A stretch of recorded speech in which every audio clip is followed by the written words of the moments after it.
Di ayat yang 9 tadi, am hasibta anna ashabal kahfi waraqim kanu min ayatina ajaba?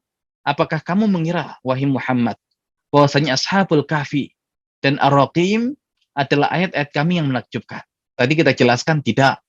Yang menakjubkan itu adalah Al-Qur'an, dan yang ada di Al-Kahfi itu hanya sebagian saja. Tapi yang paling menakjubkan adalah Al-Qur'an itu sendiri.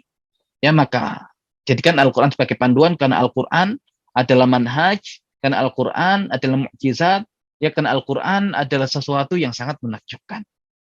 Nah, kemudian Allah melanjutkan di surat Al-Kahfi ayat yang ke-10, id awal fityatu ilal kahfi faqalu rabbana atina min ladunka rahmah wa hayyi' lana min amrina rasyada.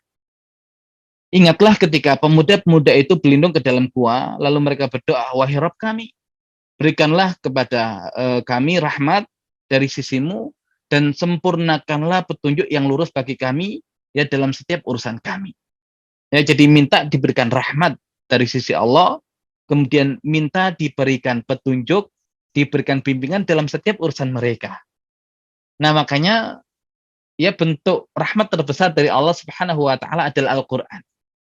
Dan Al-Qur'an merupakan bimbingan dan petunjuk dari Allah Subhanahu wa taala. Ashabul kahfi minta diberikan rahmat, ashabul kahfi minta diberikan bimbingan. Allah berikan itu kepada kita. Ya, betapa kenikmatan yang luar biasa dari Al-Qur'an yang Allah berikan untuk kita. Kemudian dikatakan id awal fityah. Ternyata eh, ashabul kahfi itu bukan orang tua. Ya, tapi mereka adalah para pemuda. Nah, ini yang kemudian perlu kita luruskan. Ya, ternyata ketika Al-Quran menyebut kata pemuda, maka mayoritas konotasinya adalah tentang sesuatu yang positif. Ya, makanya kalau kita kumpulkan kata pemuda di dalam Al-Quran, ya, kisah yang sedang kita bahas, Ashabul Kahfi, ya, para pemuda. Ya, ternyata di saat masyarakat rusak, ya, masyarakat larut dalam kekufuran, masyarakat larut, ya, dalam kemusyrikan, ternyata yang sanggup bertahan, ya, dari yang demikian itu adalah para pemuda. Ya, jadi ketika masyarakat rusak, harusnya pemuda itu masih lurus. Pemuda itu masih berada di dalam kebenaran yang mereka yakini. Ya, makanya salah kalau kemudian dikatakan para pemuda itu adalah orang-orang yang tidak punya pandangan, orang-orang yang dalam masa kebingungan, orang-orang yang penuh dengan kenakalan dan kekerasan. Al-Quran tidak demikian. Maka mana yang benar? Doktrin dari orang-orang di luar Islam berkaitan dengan pemuda, atau informasi Al-Quran kalau pemuda itu adalah, ya, fase di mana manusia itu menjadi orang-orang yang luar biasa. Ashabul Kahfi buktinya pertama.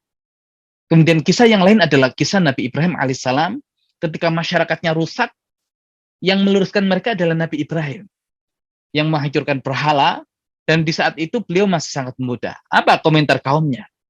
Qalu sami'na fata. Ya, mereka mengatakan kami mendengar ada pemuda yadhkuruhum yang sering mengolok-olok berhala-berhala itu. Yuqalu lahu Ibrahim. Dikatakan namanya Ibrahim. Seorang pemuda di saat masyarakatnya rusak masih lurus. Nabi Yusuf. Ya, Nabi Yusuf ketika digoda oleh istrinya Al-Aziz, sampai dikomentari oleh para wanita Mesir. Ya, bahwasanya Imra'atul Aziz turawidu fataha an nafsi qad syaghafa hubba. Istri Al-Aziz menggoda pemudanya, maksudnya Nabi Yusuf, ya, terhadap dirinya, sungguh dia telah mabuk kepayang, ya, karena cinta pada pemudanya itu. Nah, kenapa Allah gambarkan Nabi Yusuf dengan usia muda? Ya, karena ternyata pemuda itu adalah sosok ketika diuji oleh fitnah wanita, ya, mereka sanggup untuk melewatinya. Makanya ini normalnya pemuda. Ya, ketika masyarakatnya rusak, kayak Ashabul Kahfi masih lurus. Ketika masyarakat rusak, yang memperbaiki mereka adalah pemuda kayak Nabi Ibrahim. Ketika digoda oleh wanita atau fitnah-fitnah yang lain, yang masih bertahan dalam kebenaran itu pemuda kayak Nabi Yusuf. Ya, kemudian kalau Nabi Musa tadi ketika menuntut ilmu ditemani oleh fatahu, oleh pemudanya. Berarti yang semangat menuntut ilmu, yang semangat belajar itu pemuda. Kok ada pemuda nggak semangat menuntut ilmu? Berarti dia keluar dari kenormalan pemudanya. Ya, karena Al-Quran menggambarkan kondisi yang normal, kok ada orang tidak seperti itu, nggak normal dia. Ya, kemudian nanti ada kisah Nabi Yusuf yang ketika mengawal Mesir, ternyata mengambil pegawai, mengambil staf itu bukan orang-orang tua. Ya, kan Nabi Yusuf mengatakan kepada para pekerjanya, wa qala li fityanihi ja'alu bidha'atan fi rihalihim la'allahum yarji'unaha. Maka Yusuf berkata kepada para pegawainya, kembalikan barang mereka, ya, semoga mereka mengetahui dan mereka nanti kembali lagi. Ya, maksudnya adalah saudara-saudara Nabi Yusuf yang datang dari negeri Palestina ke negeri Mesir untuk mendapatkan bantuan. Nah, ternyata yang ngurus negeri Mesir dalam kondisi yang sangat sulit seperti itu bukan orang-orang tua tapi para pemuda. Kenapa Allah mengatakan Nabi Yusuf berkata kepada para pemuda-pemudanya? Berarti untuk mengatasi masalah negara yang crowded, yang krisis, ya bisa diselesaikan ya ketika yang mengerjakan itu adalah para pemuda. Nah, luar biasa. Walaupun nanti memang ada ya kisah dua orang pemuda. Wadah kholama ahusi jenafatayan. Dan masuk bersama Yusuf ya ke dalam penjara itu fatayan, dua orang pemuda. Ya kita tahu satunya bekerja sebagai pemberi minum raja, satunya yang mengurusi makanan raja.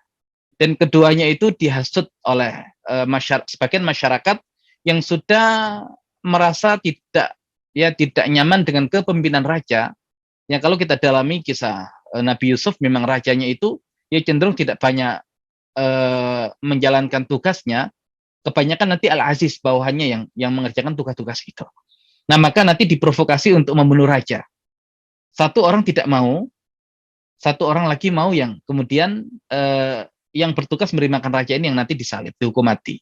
Nah, berarti ini pemuda punya karakter ingin perubahan ke arah yang lebih baik, walaupun memang rawan ditunggangi. Jadi sisi negatif atau sisi kurang baik dari pemuda adalah bisa ditunggangi untuk kepentingan yang negatif. Tapi semangat awalnya bagus, yaitu semangat untuk menghadirkan perubahan. Nah, maka pemuda yang ada di Al-Quran, ya konotasinya adalah yang positif. Makanya kalau kita lihat pemuda di Al-Quran seperti itu, kok kita dapati ya gambaran pemuda di zaman kita didoktrin dengan kenakalan remaja, tawuran, ya pergaulan bebas. Nah, itu yang salah adalah doktrin yang menyesatkan itu, juga mereka yang terdoktrin dengan perkataan yang tidak benar itu. Kalau kita kembali kepada panduan Al-Quran, kita akan punya gambaran yang sangat utuh, ya karena kita sanggup melihat dengan cahaya yang terang benderang, ya pemuda tidak seperti itu. Makanya dari kisah Ashabul Kahfi kita belajar. Ya di saat masyarakat itu rusak, ya maka para pemuda ini adalah orang-orang yang teguh, ya memegang agamanya.